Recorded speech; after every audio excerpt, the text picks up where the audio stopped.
Welcome to the new video. My name is Carlos Entertainment, as always. I'm here to talk to you guys about something.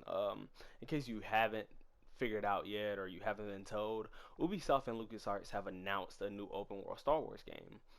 And it's going to be developed by their Swedish studio Massive Entertainment, the same people that were behind Division 2. If you don't know, Division 2 is the second installment of the regular Division, which was a big open world RPG shooter. And so basically, what I'm hearing is that the game is in good hands. Division 2 itself didn't do as well with sales and stuff like that as opposed to the first one, but it was still a really great and a really good game that had amazing open world RPG elements. And so I'm kind of hoping that they carry that over into this game. We haven't had a Star Wars open world game since Jedi Fallen Order, which released not too long ago. But before that, there were not very many. If you exclude all Lego Star Wars games and focus mostly on the actual, like Star Wars Dark Allies, Star Wars Knights of the Old Republic, and stuff like that, it's been a while since we had a really good open world RPG Star Wars game drop.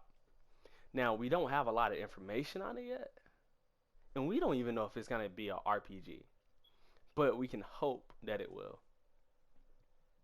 But I'm here to tell you guys what we want, or perhaps what I want, and what most of my friends want, as I've been able to really talk to them. We want the game to start in the Clone Wars era. Of course, that's the most popular era. It's the only one that it makes sense for it to start in. We've been getting a lot of content and post Clone Wars. And personally, I like them. It's great. And you can start a story off of that going anywhere. But it seems like the most popular and the best way to go would be via the Clone Wars era. It's the era that will provide the most content, and not only that, but it will offer fans of the series long term that fan service that they've needed. Like let's say that they add Ahsoka Tano to the game. That's one of the most popular characters of the entire Star Wars series. Anakin Skywalker, Luke Skywalker. I mean, not Luke Skywalker. My bad. Obi-Wan Kenobi. Maybe even fighting against like Darth Maul or Darth Sidious, even separatist droids. And not only that, but it allows us to explore some of the unique and iconic planets of the old shows, of the Clone Wars, the actual animation series, both of them, from the actual movies, 1 through all the way through 6. Not only that, but what we really want is a big, huge open world playground. We wanted to capitalize on RPG elements and actually give us the ability to go around and explore, needing certain abilities to do certain things and stuff like that. Like let's say that they give you a type of class archetype, and you get to choose what you want to be. Maybe you want to be a Jedi, a Sith, a bounty hunter, a clone trooper, stuff like that. Let's say that you're a bounty hunter and you can't get to to a certain mission point without having a jetpack. Okay, so you're a bounty hunter, you train, you farm and grind, and you unlock a jetpack, you buy one, and then you are able to do that mission. Let's say that you're a Jedi or a Sith and you haven't unlocked your force jump up that high enough yet. And so you train and farm and grind until you're finally able to do it, and you do it. We want a huge open world game where we can jump on top of a lot of stuff, where we can explore the area, where we can literally go around, fight enemies, take part in missions and wars and other things. Like the Clone Wars era is very good to say, is because it has an ongoing war. They could drop us in war events where we fight against droids, or if we're on the other side, fight against clones. And honestly, it could take a lot of inspiration from Battlefront 2 like that, where we control a hero and we just go around and we just slice and dice, or shooty wooty, either one. We want an interactive world, a world where we can literally just sit down and take hours upon hours just interacting with new stuff. We want fun mini games like pod racing. We want to be able to hop in a spaceship and actually fly to space and other things along that area. We want to be able to fully explore our world and interact with it and take on some of those greater things like how GTA and Watch Dogs and all of these other games have kind of built upon. We have not had a really, really, really good open world game in a long time from Star Wars.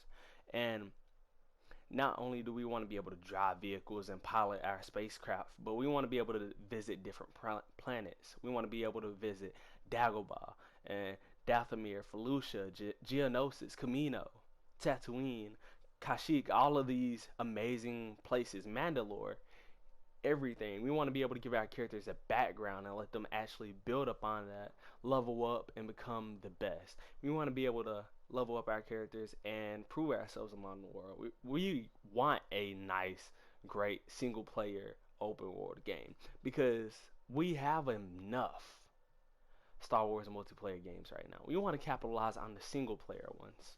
And as far as combat, we want it to be similar to Jedi Academy's combat, but in the same aspect, as much control over it as Battlefront 2. Like we want the cool animations and all the combos and everything from Jedi Academy and Jedi Knight, but we want to be able to do stuff from Battlefront 2. Like Battlefront 2 had an amazing control that I'm glad they actually capitalize on whenever you're blocking. The stamina part I felt was pretty stupid. Um, but as far as like blocking lightsaber bolts and stuff like that, that was cool. That was amazing because you had to physically aim it. It wasn't like all the other Star Wars games where you just kind of push L2, L1, left trigger, left bumper, and then it just blocks it all for you. You actually got to direct it and aim it and put it wherever you want it to be placed towards. You had a lot of control over your abilities. We want to be able to level up our force push, our chokes, lightning. We want to be able to choose our own abilities and capitalize on our abilities. Build a whole build around that person. We want to be able to go and upgrade blasters and grenades and all that other cool stuff. We also want customization. Let's say that I want a gold blaster. We shouldn't be stopped from getting that. What if I wanted my hilt of my lightsaber to be black, or I wanted to be red with a blue blade? Jedi Fallen Order completely capitalized on that, and they made that realistic, where you could customize your entire lightsaber from top to bottom. And I also want to be able to do the same thing with blasters. Like, let's say that I wanted a standard regulation clone trooper blaster with a scope on it, with an extended mag. I mean, not extended mag. With a quick fire trigger and all that type of stuff. And we want to be able to also edit and customize our force abilities. In conclusion, I feel like this game itself is in great hands with this company, and I'm feeling that perhaps they would be able to do a great, wonderful job with this game, and I'm really hoping that they do. Because for the sake of us, you guys already know, we probably won't receive another Star Wars game for a long time. And so, toodaloo, and I hope you guys have a great day. And if you haven't yet, don't forget to like and subscribe while we're on our road to 100.